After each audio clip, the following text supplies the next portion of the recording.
विश्वास, शिवजी पे भरोसा, दृढ़ता 24 घंटे हर पल, हर घड़ी, हर क्षण होना चाहिए। क्यों? जितना जितना शिव दुनिया के लोगों पर प्रसन्न हुए हैं, वो विश्वास के बल पर हुए, भरोसे के बल पर हुए। और दुनिया का सबसे कठिन काम एक ही है, किसी पर भरोसा करो।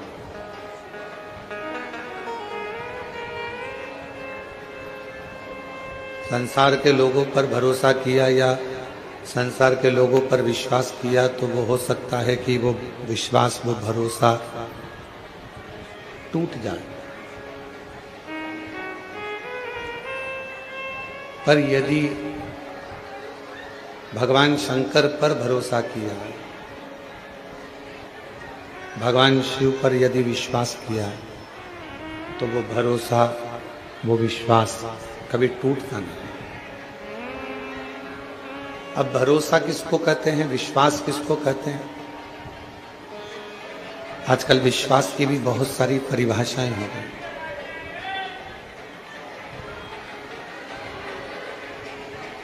आजकल विश्वास की भी बहुत सारी परिभाषाएं हो गई।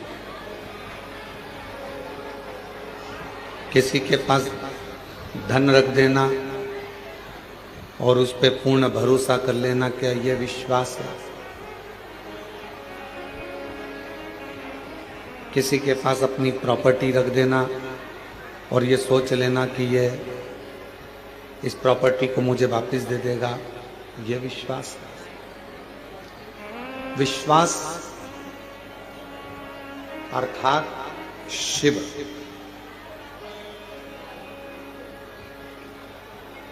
आप किसी को धन दें, आप किसी को संपदा दें ना दें, आप किसी को प्रॉपर्टी दें ना दें, पर जिसको अपना मानते हो, जिसको अपना मानते हो, उसको, जिसको अपना मानते हो उसको शिव का एक स्वरूप मानो। ये बक्से चल रहा है, जाकर सुनो तो।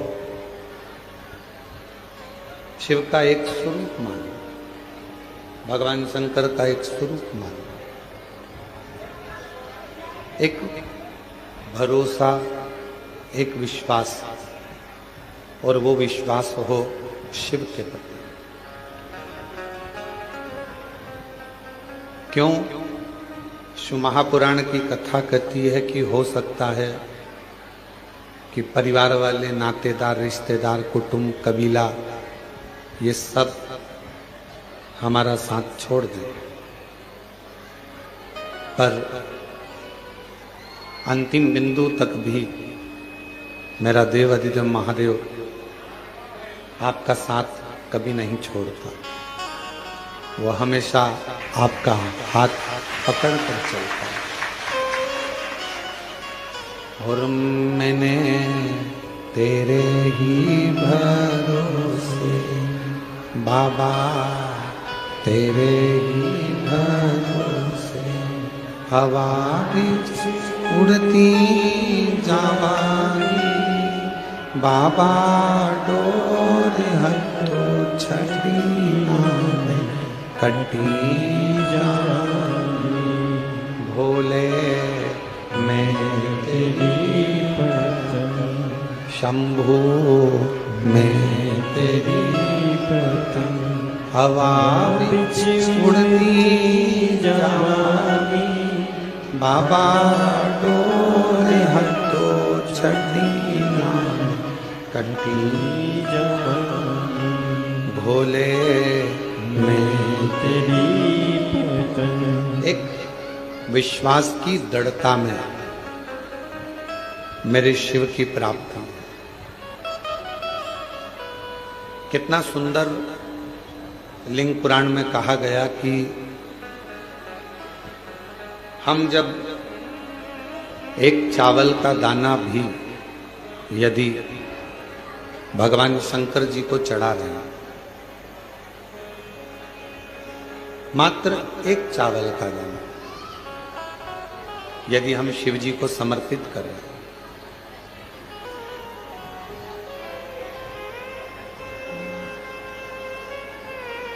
क्या कहकर समर्पित कर रहे हैं, क्या बोलकर समर्पित कर रहे हैं कि बाबा हमारा कुछ भी नहीं, तूने जो दिया है हम वो तुझे दे रहे हैं, तेरा तुझको अर्पण। हमारा कुछ भी नहीं। जब हमारा जन्म हुआ तो हम कोई वस्तु लेकर, कोई सामग्री लेकर, कोई प्रॉपर्टी लेकर, कोई जमीन जायदाद लेकर, कोई घर लेकर पैदा नहीं।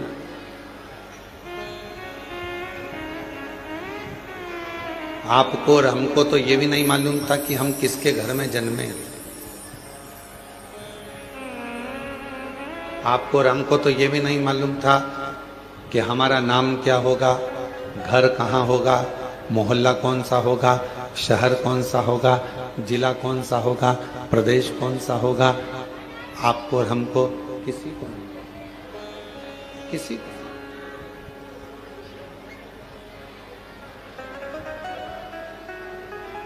जब जन्म हो गया, जब जन्म ले लिया, जन्म लेने के बाद जब हमें थोड़ी सी सुध आई, बुद्धि आई, विवेक आया, तब हमें ज्ञात हुआ कि हमारा जन्म इस कुल में, इस घर में, इस जगह पर हुआ।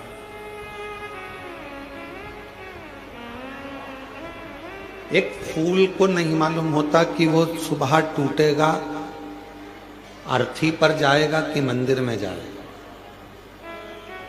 एक फूल को नहीं मालूम कि वो टूटने के बाद किसी के जूड़े में, गजरे में लगेगा, या वो फूल टूटने के बाद किसी की श्रद्धांजलि में जाएगा। फूल को यह नहीं मालूम कि ये पुष्प कहां और कब जाएगा, कैसे जाएगा। जैसे पुष्प को नहीं मालूम होता कि वो कहां, कब, किस जगह पर जाएगा, वैसे ही संसार में जन्म लेने वाले एक मानव को नहीं मालूम होता कि वो कहां, कब और कैसे। पर कुछ पूर्व का अच्छा कर्म होता है, कोई पूर्व का किया हुआ अच्छा कार्य होता है, तो अच्छे कुल में, अच्छे घर में, अच्छे परिवार में और सनातन धर्म में और भारत माता की गोद में जन्म मिल जाता है।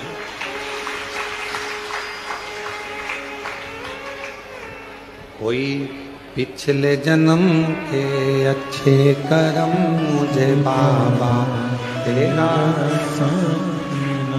कोई पिछले जन्म के अच्छे कर्म मुझे बाबा तेरा साथ मिला।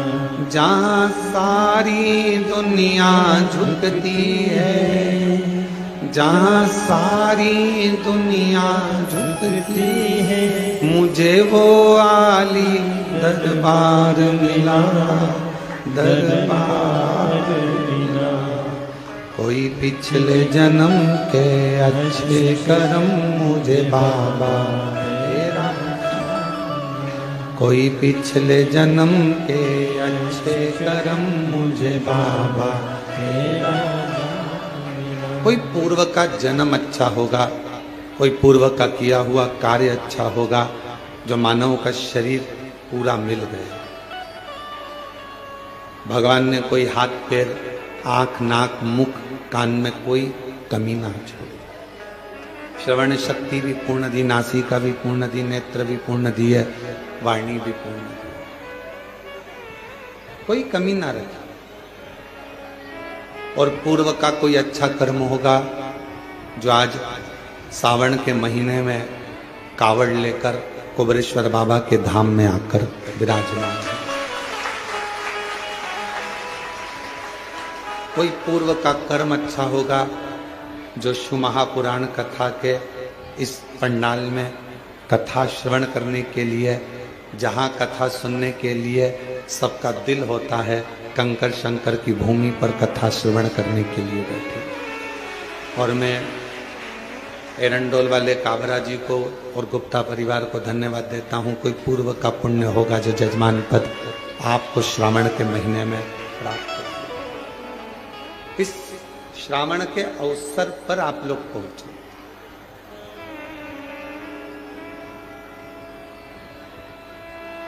कहते हैं घर के मंदिर में शिव और दिल के मंदिर में शिव दोनों ही कल्याण करने वाले होते हैं, दोनों ही कल्याण करते। घर के मंदिर में जो शिव है, तुम्हारे घर के मंदिर में जो शिवलिंग है, तुम्हारे घर के मंदिर में जो शिवलिंग विराजमान है, वो भी कल्याण करने वाला होता है। और तुम्हारे दिल में, तुम्हारे हृदय में जो भगवान शंकर विराजमान है, वो भी कल्याण करने वाला है। और कितनी बड़ी बात शिव महापुराण में लिखी है कि जिस घर के अंदर शिवलिंग नहीं हो, जिस घर के अंदर अगर छोटा सा भी शिवलिंग नहीं है, तो उस घर का पानी पीने का भी यहाँ पर वर्णन नहीं किया गया कि आप उस घर का पानी। काबरा जी, लिंग पुराण में, शिव महापुराण में, स्कंद पुराण के काशी खंड में, अवंतिका खंड में, केदार खंड में, सब में वर्णन किया गया कि घर के अंदर यदि एक छोटा सा भी शिवलिंग है,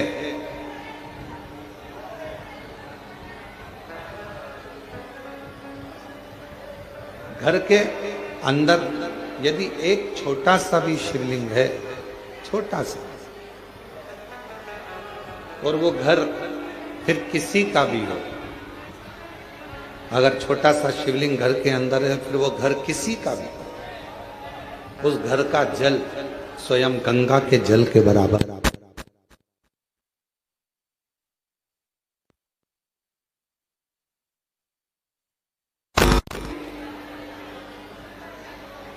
यदि घर के अंदर शिवलिंग विराजमान है, छोटा सा भी अगर शिवलिंग,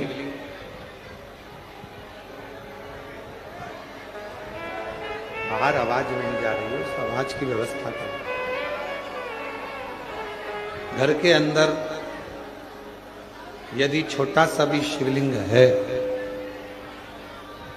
और वो शिवलिंग आपके घर के अंदर है, और आप अगर पूजन कर रहे हैं तो ठीक, पूजन नहीं कर रहे हैं तो ठीक, और घर के अंदर वो शिवलिंग अगर रखा भी है, तो कहते हैं उस शिवलिंग के सामने से केवल प्रणाम कर कर, नमन कर कर यदि आप निकल कर चले जाते हो, तो भी जिंदगी में कहीं अड़चन नहीं आती और काम सफल होता चला जाता है, कार्य सफल होता चला जाता है। और शंभु शरणे मांगू दुख का दया कर दर्शन आपो। शंभु शरणे परि मांगू दुख का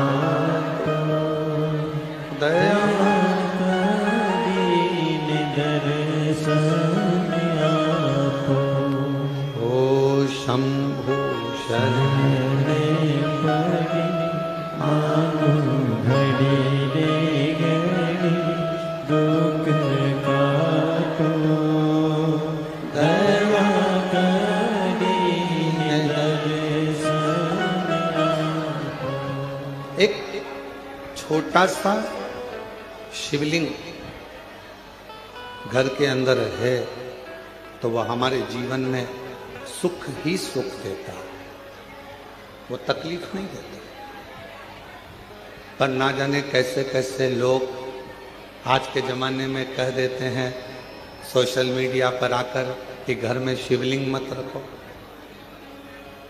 और हम आपसे ये भी नहीं कह रहे कि आप हमारा कहना मानो, हम तो आपसे इतना कह रहे हैं कि गीता प्रेस गोरखपुर की स्कंद पुराण लेकर आओ, गीता प्रेस गोरखपुर की लिंग पुराण लेकर आओ, गीता प्रेस गोरखपुर की शिव महापुराण लेकर आओ, नर्मदा पुराण लेकर आओ, आप उसका अध्ययन करो।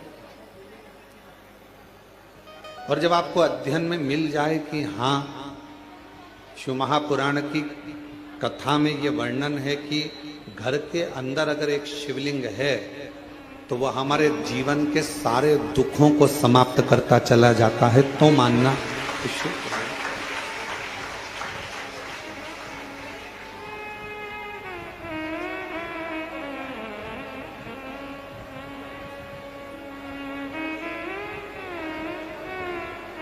एक एक पुराण के एक एक शब्द का अध्ययन करो, पढ़ो, और नहीं पढ़ सकते तो फिर गुरु की वाणी पर भरोसा करो।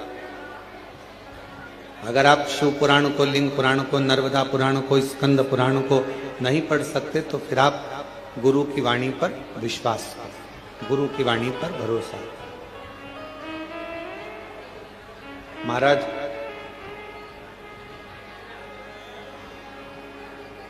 अगर मैकेनिक अच्छा होता है तो गाड़ी बार बार काम नहीं निकालती। एक बार गाड़ी को अच्छा करवा लिया तो वो गाड़ी फिर बहुत दिन तक ठीक चलती रहती है। ठीक है,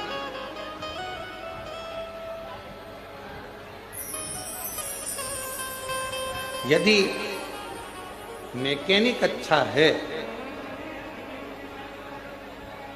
और मैकेनिक अगर ठीक है, गाड़ी अगर एक बार उसने सुधार दी है तो वो गाड़ी फिर काम नहीं निकालेगा, फिर वो गाड़ी काम बार बार नहीं निकाल सकती। जैसे मैकेनिक अच्छा है तो गाड़ी बार बार काम नहीं निकालती है, गाड़ी बार बार बिगड़ती नहीं है, उसी तरह यदि गुरु अच्छा है तो ये मन बार बार बिगड़ता नहीं है और गलत राह पर जाता है। एक मैकेनिक की तरह एक गुरु होता है।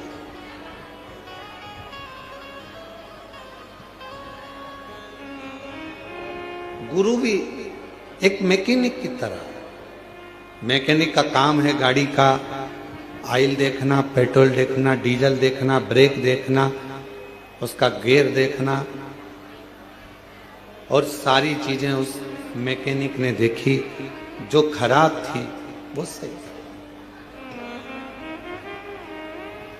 अब मैकेनिक गाड़ी सही करता है तो क्या माइक लेकर चिल्लाता है इसका ब्रेक बेकार हो गया है? मैकेनिक माइक लेकर चिल्लाएगा कि इस गाड़ी का क्लच बेकार है, इस गाड़ी का टायर बेकार है। मैकेनिक चिल्लाता नहीं है। मैकेनिक जब गाड़ी सामने सुधरने के लिए आती है और वो गाड़ी जब जो उसमें प्रॉब्लम होती है, जो उसमें खराबी होती है, जो उसमें बेकार होता है, तो मैकेनिक जो खराबी होती है उसको निकालता जाता है, सही करता जाता है, अच्छा करता जाता है, और बाद में पूरा बिल थमा देता। मैंने ये ठीक करा। अगर इसका ऑयल नहीं बदलता, ऑयल पूरा काला हो चुका था, गाड़ी बेकार हो जाती। गियर बेकार हो गया था, इसका टायर बेकार हो गया था, बदला। आगे से ये टूट गया था, बदला। उसने तो केवल बिल तुम्हारे सामने रख दिया, केवल चिल्लाकर नहीं बोला मैकेनिक कि ये खराब है। सच्चा गुरु एक अच्छे मैकेनिक की तरह होता है। आपके दोष, आपके अवगुण आपके अंदर कितने भरे हैं वो किसी को नहीं बताएगा, बस देख लेगा कि गाड़ी में गड़बड़ी कितनी है और उसको ठीक कैसे करना है। भजन से, कीर्तन से, स्मरण से, मंत्र जाप से, नाम जाप से कैसे ठीक करना है ये गुरु जानता है।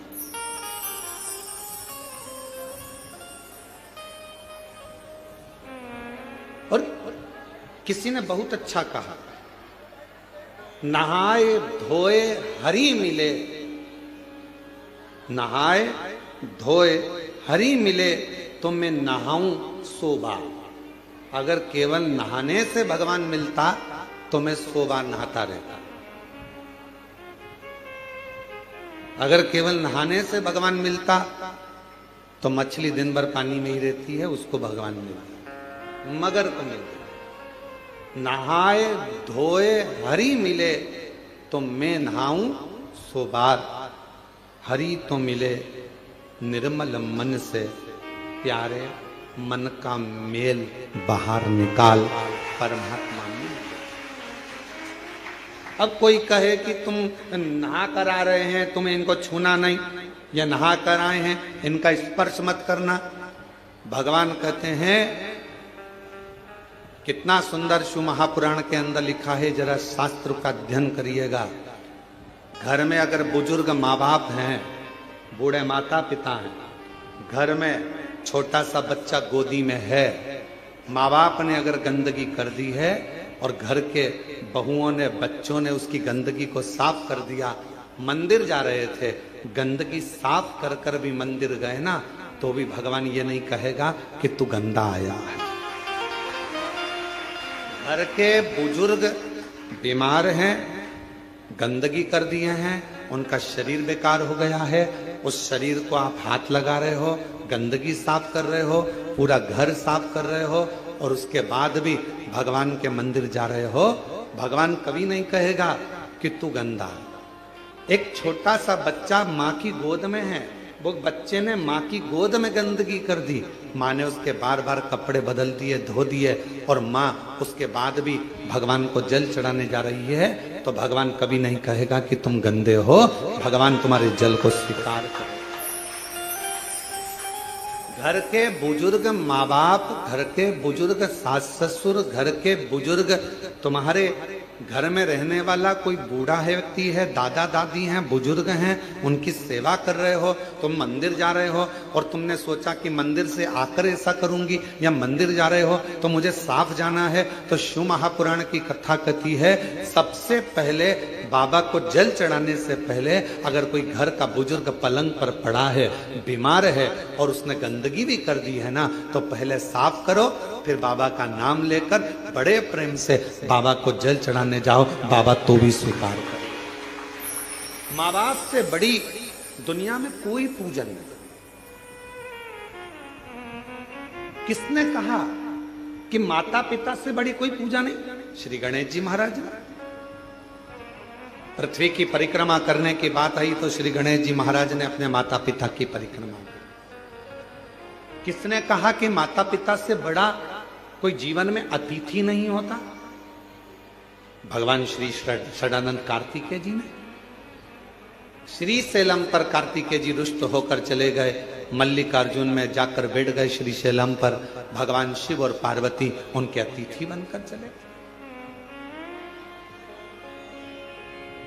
कौन कहता है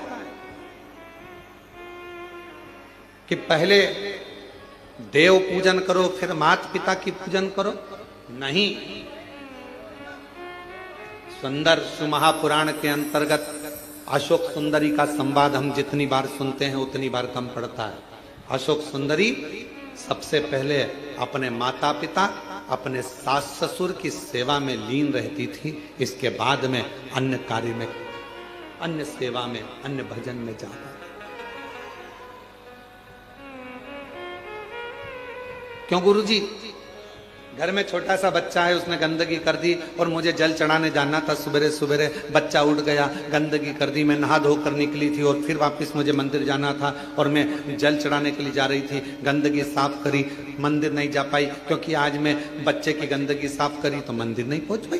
शास्त्र कह रहा है माँ को बच्चे गोद में है और चाहे गोद में गंदगी कर दे और माँ उसको साफ कर कर बच्चे को वापस सुलाकर बड़े प्रेम के साथ अगर मंदिर जाती है तो भी शिव स्वीकार कर लेता। उसको शंकर कहते हैं, उसको शिव कहते हैं। नहाए धोए हरि मिले तो मैं नहाऊं सो बार। अगर केवल नहाने से भगवान मिलता तो दुनिया में कई लोग ऐसे होंगे जो एक साथ नीचे बैठ जाएंगे, इनसे कहेंगे लाओ एक घड़ा पानी डालो, एक घड़ा पानी डालो, एक घड़ा पानी डालो, एक घड़ा पानी डालो, और 100-200 बार नहा लेंगे और मालूम पड़े हरि मिले।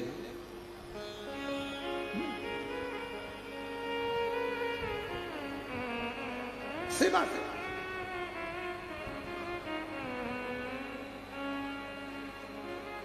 आप सब कुबरेश्वर धाम पर आए हो, कंकर शंकर की भूमि से ऑनलाइन शिव महापुराण की कथा श्रवण कर रहे हो। इस पवित्र धाम पर आने के बाद भोजन व्यवस्था हो, चिकित्सा व्यवस्था हो, एम्बुलेंस की व्यवस्था हो या अन्य जितनी व्यवस्थाएं रहती हैं, सारी व्यवस्थाओं का ध्यान रखा जाता है जिससे किसी को तकलीफ नहीं।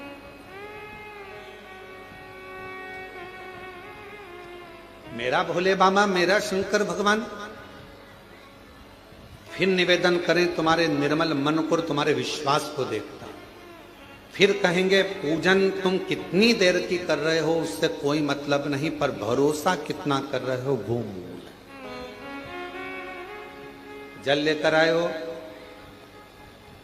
तुम, जब सीवन नदी का जल सीहोर से मां कावड़ में मां सीवन का जल लेकर जब तुम चलो और तुम्हारे कंधे पर जब वो कावड़ का जल तुम्हारे कंधे पर आए, उस समय पर तुम इतना याद रखना कि तुम मां सीवन का जल लेकर नहीं जा रहे हो, तुम भागीरथ बनकर गंगा जी को कावड़ को सिर पर रखकर लेकर,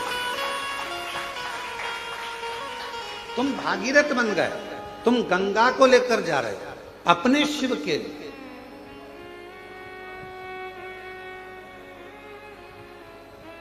कोई तुमसे कहे जल कहां से भरा, कहा सीहोर से, कितना किलोमीटर जाना है, 11 किलोमीटर है। जल कौन सी नदी का है, तो कहा सीवन का जल है।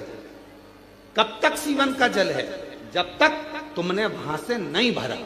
तुम्हारे दोनों कलश के अंदर, कावड़ के दोनों लोटे के अंदर, कावड़ के दोनों कलश के अंदर जब सीवन का जल भरा गया, तुमने अर्चना कर ली, पूजन कर ली, कंधे पर रख लिया, फिर वो सीवन का जल नहीं रहा, वो गंगा जल बन गया और तुम भागीरथ बन गए।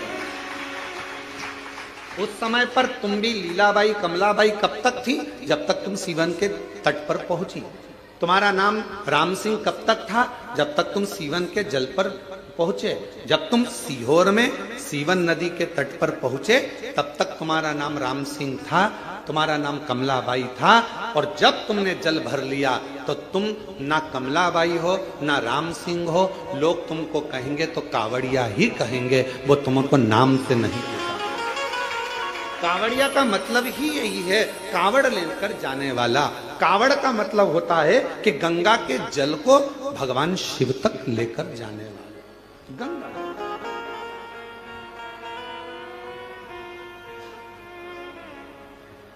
वो सीवन का जल, मां सीवन नदी का जल, सीहोर का जल कब तक जल है, जब तक वो सीवन के तट पर है। तुमने कलश में भरा, तुमने कंधे पर उठाया, बाबा का नाम लिया, कंधे पर लेकर चले, कंधे पर रखते ही वो जल गंगा का जल हो गया। और तुम ना कमलेश, ना बिमला, ना राम सिंह, ना ढोलू सिंह, कुछ नहीं, तुम तो केवल कावड़िया भागीरथ हो गए और भगवान शिव के दरवाजे पर जा। अब यहां किसी का नाम नहीं,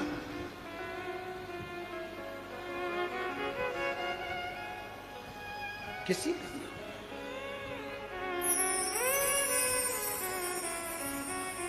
क्या देखेगा वो, क्या देखेगा वो? महाराज, जब आप जाओगे उसके दरवाजे पर, जब आप उसकी चौखट पर जाओगे, उसके द्वार पर जाओगे, क्या देखा?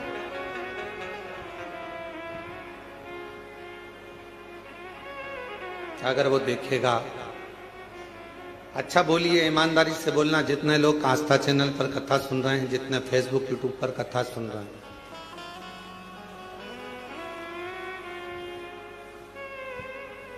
और जहां आप लोग पंडाल में बैठकर भी कथा सुन रहे हैं, वो भी जरा सावधानी से बोलना।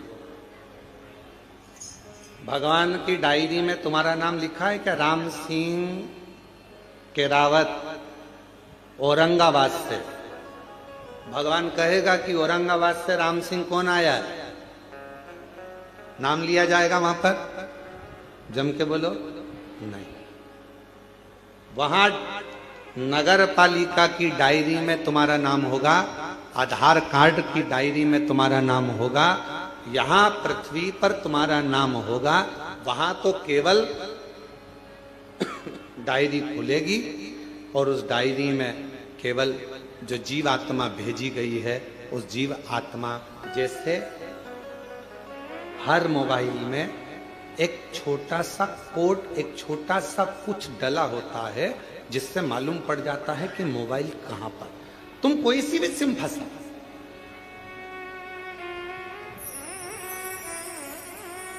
तुम्हारा मोबाइल कहां है, उसने सिम निकाल ली तो भी मोबाइल मालूम पड़ जाएगा कि मोबाइल कहां पर।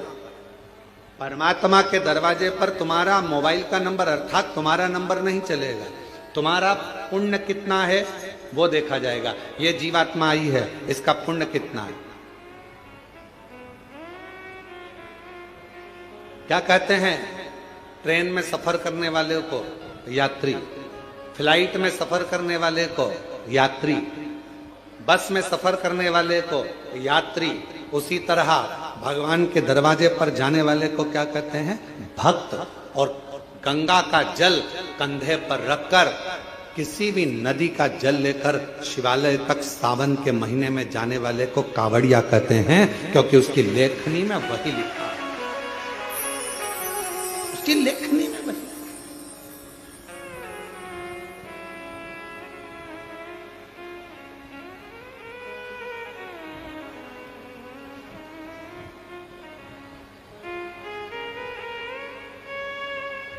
अभी किसी का एक छोटा सा वीडियो आशीष जी ने हमको दिखाया, उसमें उन्होंने, किसी ने बयान दिया कि कावड़ उठाने वाले तो जो ऐसे लोग होते हैं, हमने किसी पैसे वालों को कावड़ उठाते नहीं देखा, उसको गरीब लोग कावड़ उठाते हैं।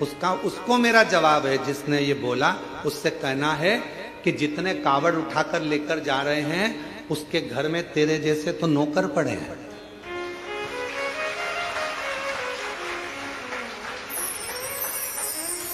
कावड़ उठाने के लिए दम चाहिए, कावड़ उठाने के लिए मन चाहिए, और कावड़ उठाने के लिए बेभव। यहां जितने आए हैं, सबने अपने अपने घर से आने में 100, 200, 500 रुपए खर्च करे होंगे, तब जाकर कुबेरेश्वर धाम पहुंचा। काबरा जी, बिना पैसा खर्च करे कोई कुबेरेश्वर धाम नहीं पहुंच सकता, बिना खर्च करे हुए कोई उज्जैनी नहीं पहुंच सकता, बिना खर्च करे हुए कोई विश्वनाथ नहीं पहुंच सकता। केवल अपने ऊंचे ऊंचे सिंहासन पर बैठकर मुंह चला देना, अपनी राजनीति का मुद्दा बना लेना और कह देना कि कावड़ उठाने वाले ऐसे, कावड़ उठाने वाले वैसे। सनातन धर्म पर उंगली उठाना सरल है, कभी पत्थर फेंकने वालों पर भी उंगली उठाया करो, तब समझ में आएगा कि आनंद का किसे कहते हैं। किसको कहा?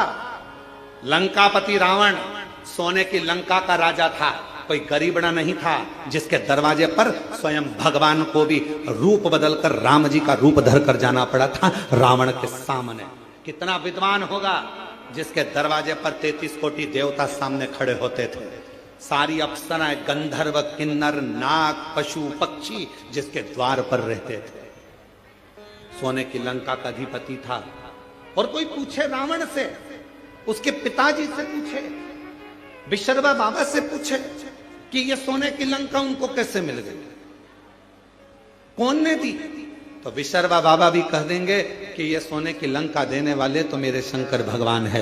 लंकापति रावण से पूछे कि सोने का नगर किसने दिया, तो वो भी कह देंगे कि देने वाले शंकर भगवान है। किसी से पूछा जाए, भगवान राम जी से पूछा जाए कि लंका का राज्य तुम्हें कैसे मिल गया, रावण का तुमने संहार कैसे कर दिया, तो कहा शंकर भगवान की कृपा से। भगवान कृष्ण से कोई पूछे कि द्वारका का राज्य कैसे मिल गया, द्वारका के अधिपति कैसे बन गए, तुम्हारे यहाँ संतान की प्राप्ति इतनी हुई कैसे हो गई, तो कहा शिव की कृपा से।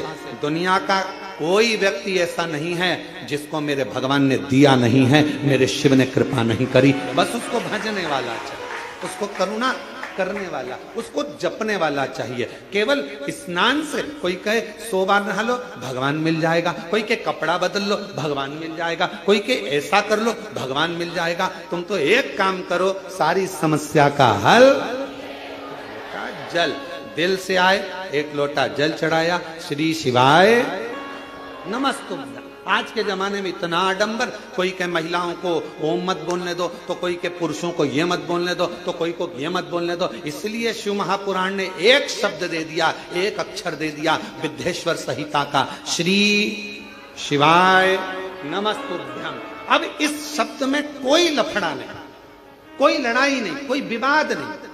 कोई नहीं कहेगा तुमसे कि इसमें ओम लगाओ, कि ये मत लगाओ, कि वो मत लगाओ। आज के जमाने में लोगों ने, अरे मां जगत जननी जगदम्बा अम्बा पार्वती पंचाक्षर मंत्र का जाप करती हैं। नमः शिवाय, ओम नमः नमः शिवाय, ओम नमः शिवाय। पहले भी कथा में कहा, पुरुष ओम अक्षर के नाद से प्रारंभ करेगा और स्त्रियां नमः शिवाय से प्रारंभ कर कर ओम तक, ओम से फिर नमः शिवाय तक। श्री शिवाय नमस्ते। सहज सरल आडंबर से रहित शंकर को बारंबार प्रणाम। पंचाक्षर मंत्र का मतलब भी क्या होता है? नमः शिवाय का मतलब शिव जी को प्रणाम करता हूँ। ओम नमः शिवाय का मतलब शंकर भगवान को, ब्रह्मांड के रचयिता को प्रणाम करता हूँ। और श्री शिवाय नमस्तुभ्यं का मतलब है शंकर भगवान को प्रणाम करता हूँ। शिव को प्रणाम करना है, भाव शुद्ध हो, मन शुद्ध हो, हृदय निर्मल हो। फिर वही बात आ गई, नहाए धोए हरि मिले तो मैं नहाऊं। जम के बोलो, मैं नहाऊं सो बात हरि तो मिले निर्मल मन से प्यारे। मन का मेल बाहर निकाल, मन के मेल को निकाल दे तो भगवान को मिलने में देरी नहीं होगी। शिव तेरे सामने खड़ा होगा। शिव को क्या चाहिए? कोई दिखा। और कितना कृपालु शंकर भगवान। मेरे भगवान शंकर ने कोई धन वैभव संपदा की वस्तु कभी तुमसे नहीं मांगी महाराज। जितने भी शिव भक्त शिव महापुराण की कथा को सुन रहे हैं, बड़े सावधानी से सुनना कि मेरे शंकर भगवान ने तुमसे कभी करोड़ों का धन नहीं मांगा। शंकर भगवान ने कहा, जो फूल किसी देवता पे नहीं चढ़े तुम मुझे चढ़ा दो। देवों में देव महादेव, घर के बुजुर्ग, घर के बड़े, घर के वृद्ध, घर के भयो, घर के भयो शिव। आ जान दो, इधर निकाल के बिठा दो, बिठा के दो। घर के भयो, घर के वृद्ध, घर के बुजुर्ग शिव शिव। हाँ वही आगे बिठा दो उधर। घर के भयो हैं, घर के वृद्ध हैं शिव शंकर। औघड़दान शंभु।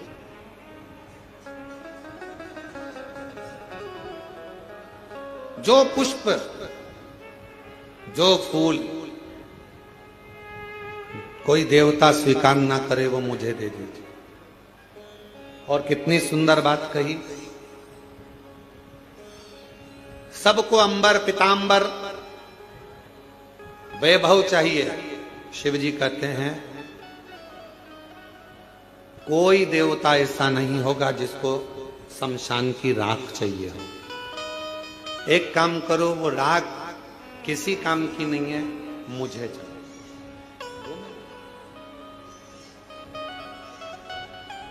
वो राख मुझे दे दो।